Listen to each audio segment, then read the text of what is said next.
Palo na kas balita ti Digo. Nga ang vlog-vlog ron ti Digo wala naman kuno earnings ti Digo. Nya, unsa man na to? Ang mag-ingon ani ti Digo ug wa na earnings ti Digo. Ngunda lang tag vlog ti Digo eh. Ug undangon eh. Sige ah. Anak ng tipaklong si Marte.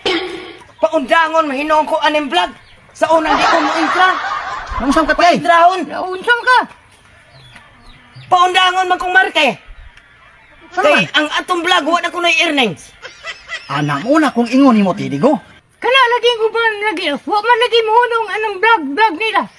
Tiyo, wala lagi na sila nang hunong silang vlog-vlog tiyo. Kaya balo ko kanang ilahat tiyo vlog-vlog na lang na tiyo pero wala gina sila earnings tiyo. Wala sila madawat na sweldo lon labi nagdili ka ma-invite sa monetisyon. Nya ang uban gipangkuhaan pag monetisyon tos. Kana ilahat yung lingaw-lingaw na lang na pero wala gi sweldo tiyo. Kita bitaw, wala tay sweldo. Nangundang na lang taan niyo. Di na lang ta mahulat sa manager nga kita ingnon undang. Kita na lang mo balibad. Aw. Ug kana man gani. Di atong dangon. Oh,